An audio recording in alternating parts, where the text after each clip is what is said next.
You're listening to Copy Chief Radio. Get all the episodes and join the community at copychief.com.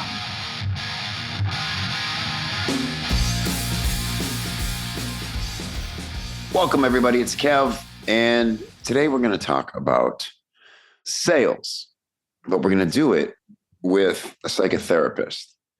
Because if we think about this, it's very much having the right mindset when you go into a quote unquote sales call.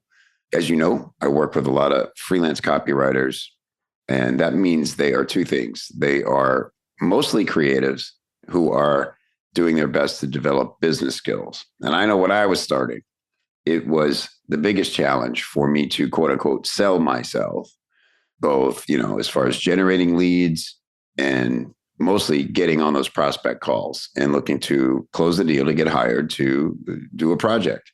And I learned through trial and error and a lot of help along the way, ways to be more confident and take the pressure off myself was the big thing. And this is what I try to impress upon the people I coach, is that it is not a performance. You're not there with an agenda to close the deal. It is a conversation with somebody else with a mutual interest of you creating something together, completing a project together that's going to help their business. That's all it is. A no is a perfectly good outcome if it's not a fit. Of course, we want the yes, but wanting the yes too much leads to trouble. And so I'm thrilled to have as my guest today, Leah Benson. You can find her at leahbensontherapy.com, Leah Benson therapy.com. And I know Leah because we actually haven't met in person, although she lives here. We're neighbors. She lives in Tampa. Her private practice is in Tampa. But Leah's on my list and always occasionally sends me very thoughtful feedback to some things when I play like pseudo psychologist. She loves to write me and go, I see what you're saying, but. So Leah, thanks for being here. And I'm excited for this discussion today. Me too. Thanks for having me. Yeah. So let's talk about this mindset, because you have a great book called Emotional Utopia, and that centers around what's going on internally when it looks like you have it all dialed in externally. You want to just talk a little bit about that book and what are some of the main takeaways that probably carry over into all of our lives, even if it doesn't look like we have it going on externally? Oh, goodness. Tying that in here. I mean, emotional utopia being a state of being like okay with the ups and downs of whatever's going on in you physically, right? Like, so mindset is body set. And that's going to kind of feed into what we talk about a little bit, I think. But understanding that mindset is reflected in your body set and how you can address body set to change your mindset. And that's, I'm going to leave it at that as far as kind of the overarching idea of what's in that book, because I think that's the most relevant piece to what you guys might be interested in. Yeah, that is very interesting. I think we never think of that. We think of it as two separate entities. Okay, so I'm just going to learn from you. I guess the way I would want to start the conversation again is around sales, because it's so challenging for people who feel uncomfortable with it. They think, oh, well, I just wasn't born with it. It's not a natural ability. And they get tremendously anxious before getting on a call like that. But it's not two different things going on. Can you connect those two for us, mindset and body set? The first thing you want to do is, so you have a story about what selling is. You have a story about what selling yourself is. Well, that comes along with a way you feel in your body. So you got your story and you got the way you feel in your body. And that's because the story that you're telling yourself makes your brain put your body into a certain physical preparation for a particular physical action. And in this case, it's running away from this thing that you may have some negative connotations about. So you get worked up, you have a higher energy level, and then you tell yourself a story about what that energy level is. And you are a copywriter. You're great at stories. You can change that story because there is no truth. There is no emotions, we'll say, are social realities. So I'm going a little bit far afield. So let me come back and say the physical sensations in your body are what's real. The stories you tell yourself about those physical sensations are a social reality. Emotions are a story you tell yourself in addition, right? Like, so the story you're telling yourself, whatever reason you can't sell is a story. An emotion that you have, which is the identification of a particular state in your body, is a story that you're telling yourself. It's a social reality. So reconstructing this physical state with a different story is really that's how mindset becomes body. So let's say the brain uses past experience to name this moment you're in and before you get to the sales call. The mindset is that this body set is whatever negative thing. The way you unpack that is to say, oh, I notice these sensations. What other story might I like to give this physical sensation? Or how might I like to change the arousal? I don't mean sexual arousal. I just mean energetic arousal by changing the story I have about selling. Right. So there's a lot of pieces here. I'll stop there. Yeah, no, I get that. So this makes a lot of sense. And I hope I don't throw us off because I want to give an example of the first time I really became conscious of this. So the first time in my adult life that I really dealt with anxiety was after a failed project. It was a bit of a catastrophe. And it happens, right? Sometimes projects don't go well. But this one, man, just kept eating at me. And I experienced the sensation of, for weeks after, maybe even a month or so after, I would just get this horrible rush of negative energy and anxiety. And it was to the point where I just kept thinking, it'll go away with time. And it just wasn't. And what really caught my attention was I knew it was in my mind what triggered it. Those memories, those feelings, that had emotional attachment, but the anxiety I felt would start in my gut and take me over physically. And I thought, this doesn't add up. Like, why can't I change my thoughts around it to make that energy stop doing that to me? And this is, I'm sure, probably pretty outside of how you practice. But what I ended up doing was a chakra cleansing. And the reason I did it is because it made sense to me that maybe I had a blocked chakra or whatever it is. I think we give names to all these things, right? But Sure. it reminds me of what you're saying. It is this first time I said, why is my body reacting to something that my brain understands and can't reason with? So we would call that, they're bands of tension: ocular, oral, throat, upper chest, diaphragm, belly, pelvis, right? So those are bands of chronic muscular tension or organ tension. And so the idea of a chakra cleansing is really the exact same thing as kind of getting the energy moving in that part of your body again. And I may not call it chakra cleansing, but it's absolutely some of the work that I do. Great. Yeah. Yeah. Again, so body set is mindset and mindset is body set. And so as you shift, sometimes the story's not going to change until you shift what's going on in the body. Right. That's the main takeaway. That's exactly what I experienced because it actually worked and I couldn't believe it.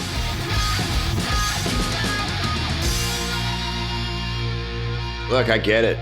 I know there's so many communities, I'm doing air quotes, communities for entrepreneurs out there, all filled with their own version of overnight experts chirping at you from behind the screen. You got your Facebook groups, your clubhouse rooms, just experts galore.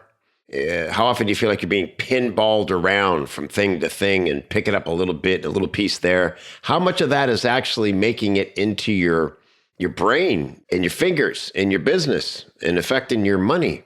How many of these people are actually out there in the field getting their hands dirty and testing to find out what actually works and what flops? Well, in the Copy Chief community, a real community, you get shoulder to shoulder with the most active, successful marketers working in the trenches today, all while learning from industry legends who rarely teach anywhere else, if ever. Copy Chief is an amazing community, super newbie friendly. Also, you'll find, elite level marketers and copywriters in there. They're all working to become the best at their craft, get paid top dollar for their skills. stay ahead of the competition by keeping their finger on the pulse of what's working now. That's the X factor when you're backed up by a community and you can get any question you have answered by people who actually do this stuff and can tell you from real world experience what to do for your project, for your offer, for your funnel, for your clients. Man, you're unstoppable when you've got that kind of confidence. Go check us out at copychief.com/join. If you've never been a member, you're going to see what you've been missing and you're going to say, where has this been all my life? And if you've been a member in the past, I would invite you to come and check out all the new stuff. We've completely updated all the tech. So we're on brand new platforms. Everything is slick and smooth and easy to access. And it's never been better. Copychief.com/join. I'll look for you inside.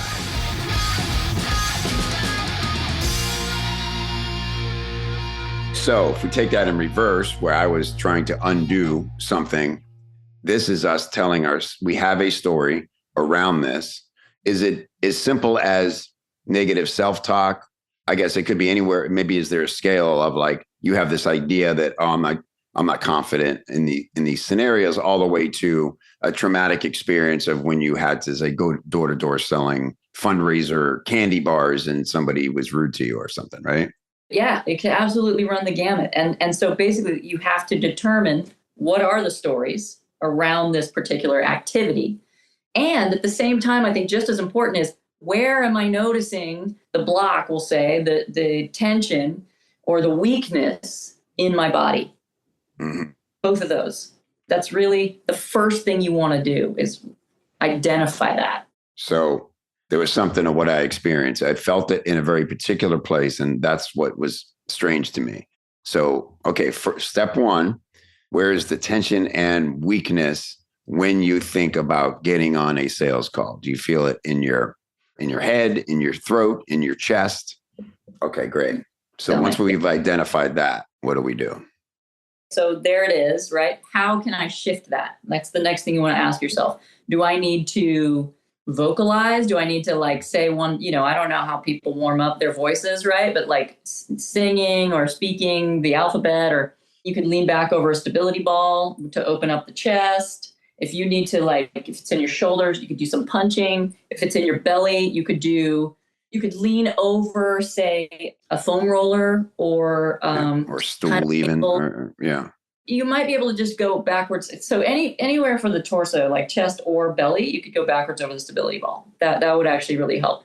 On your head, you could put like a couple of tennis balls, or generally it's like a rolled up towel kind of just behind the kind of bumps at the back of the ocular occiput, I think they call it, the body people.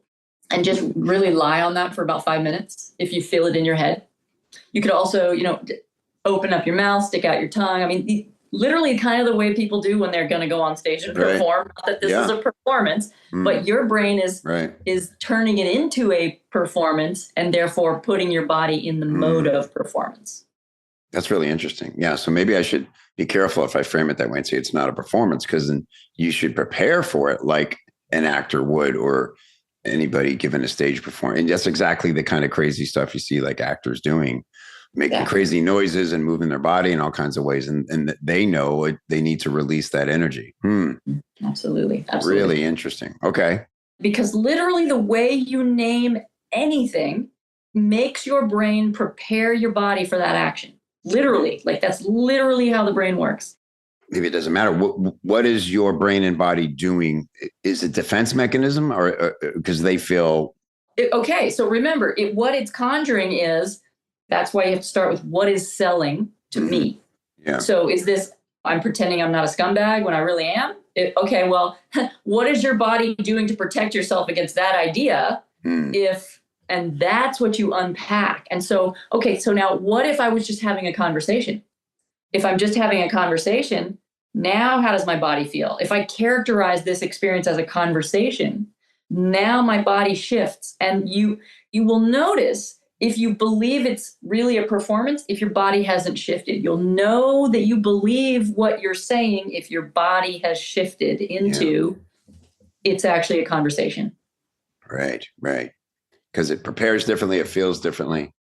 That's great. Because I think, I've seen this happen so many times with people I coach. It's what it's not just the thought that's different. It's like, it's not a trick. This is why I love that you're adding this in, because I knew there's something missing. Because the other thing we think is like, oh, well, I've met salespeople and they're just built a certain way and they always talk like that. And maybe they do. And maybe they just don't have that anxiety, but they have anxieties around other things that they don't understand. I'm going to tell you a little something about that. Okay. Yeah. This is going to sound like an insult, but it's not, because it's the gift of gab. But salespeople are often able to be monologuers. They just can continue to talk. Right. Well, guess what a constant stream of exhaling does? Calms your nervous system. Oh, puts you wow. So they are generally very high-strung people that kind of go around with like quite a level of what one might call anxiety, but they keep it calm by this practice that they have developed of being able to continue to speak nonstop. That's fascinating. Fascinating. God, it makes so much sense. I'm thinking of people who fit that mold for me right now. I'm like, yes, they never shut up. That's They right. have no off button. I used to work with comics like that, and you'd have to drive 4 hours in the car with them, and it was exhausting. Gotcha. Okay. So part of it is understanding us and how we work, right? So like I said, the frame was, well, those people are just built differently. Yeah, they are, but they're actually walking probably around in a higher state of anxiety than you are. And so breathing, I guess, would be another thing. Yeah. Absolutely. Yeah. Absolutely. So let's just say, here's the thing about breathing. You can do breathing that charges you up. You can do breathing that calms you down, and you can do breathing that focuses you.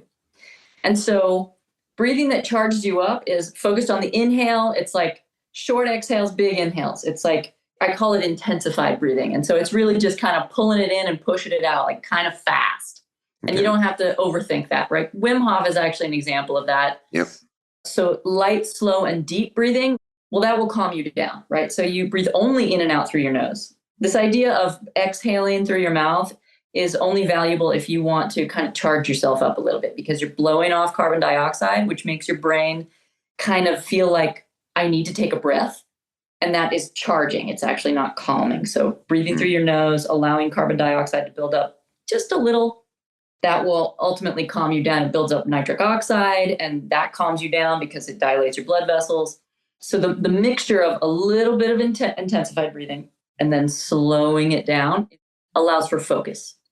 Charge yourself up, go kind of nutty and like, wah, or calm yourself down, be prepared for like really chilling out. Or really these conversations would probably be facilitated by like maybe 10 breaths in and out kind of intensely, and then holding the breath for 20 seconds, and then in and out through the nose for 2 minutes, 2 rounds. That would be a nice way to get yourself in the zone of focus for a call like this. Great. Well, that's so critical. We don't realize how we breathe and how inefficiently we breathe, right? Throughout the day in an idle state. What made me notice my breathing was when I was learning guitar. I was so focused on sort of not screwing up and so nervous.